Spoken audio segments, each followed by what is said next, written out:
എല്ലാവരും ഇങ്ങോട്ട് നോക്കിൻ. കോൺഗ്രസ് പാർട്ടിയോ അതല്ലെങ്കിൽ ഏതെങ്കിലും സംഘടനയോ ഉമ്മൻചാണ്ടിയുടെ ഖബറിടത്തിൽ പോയി ആദരമർപ്പിക്കൂ, പ്രാർത്ഥിക്കൂ, മെഴുകുതിരി കൊളുത്തു ഒന്നും ആഹ്വാനം ചെയ്തിട്ടില്ല. ആളുകൾ ഇപ്പോൾ പല ആളുകൾ പല ഇടങ്ങളിൽ പോകുന്നുണ്ട്.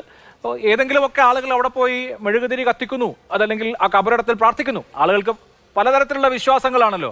അങ്ങനെ ആരെങ്കിലും വിശ്വസിക്കുന്നുണ്ടെങ്കിൽ, അല്ലെങ്കിൽ ആരെങ്കിലും അവിടെ മെഴുകുതിരി കൊളുത്താൻ വരുന്നുണ്ട് എങ്കിൽ അതിൽ CPM അസ്വസ്ഥതപ്പെടുന്നത് എന്തിനാണ്? ഈ അഭിലാഷ് ഇപ്പൊ പറഞ്ഞ ചോദ്യത്തിന് എന്ത് തെളിവാണുള്ളത്? ഓ ഏമാനായിരുന്നോ? സ്ഥലമുണ്ട്, ഞാൻ അറിഞ്ഞില്ല. അവിടെ കബറിടത്തിൽ എന്തെങ്കിലും ആരെങ്കിലും മെഴുകുതിരി കത്തിച്ചതിനെ ഞങ്ങൾ ഇങ്ങനെ അസ്വസ്ഥപ്പെടും? ഞങ്ങൾ ആരും ഒന്നും പറഞ്ഞിട്ടില്ലല്ലോ. ശരി, അഭിലാഷ് അങ്ങനെ ചോദിക്കാൻ കാരണം എന്താ? രാഹുൽ മാങ്കൂട്ടത്തിൽ ചോദിച്ചത് ഇവന്റ് മാനേജ്മെന്റുകാർ എഴുതി കൊടുത്ത അല്ല, ഇവരുടെ സ്വന്തം ബുദ്ധിയല്ല, അത് ഇവരുടെ ഇവന്റ് മാനേജ്മെന്റിന്റെ. ഞാൻ പറയാം, അല്ലല്ല ഞാൻ പറയാം.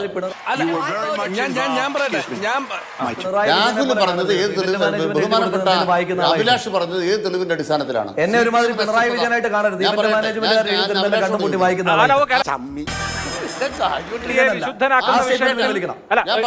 രാഹുൽ, എന്നോടല്ലേ ചോദ്യം? അപ്പൊ താങ്കളാണ് ഇന്ന് ടെലിവിഷൻ മാധ്യമങ്ങൾക്ക് പ്രതികരണം കൊടുത്തത്, താങ്കളാണ് ഇതുമായി ബന്ധപ്പെട്ട കുറിപ്പെഴുതിയത്. സ്വാഭാവികമായും താങ്കളോട് ചോദിക്കുന്നു.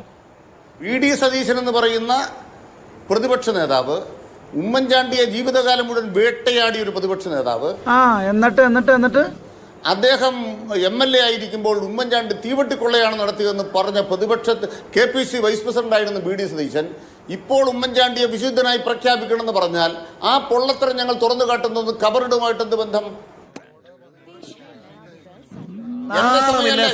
നിങ്ങൾക്ക് ഈ സോളാർ എന്ന് പറഞ്ഞ് കരയാൻ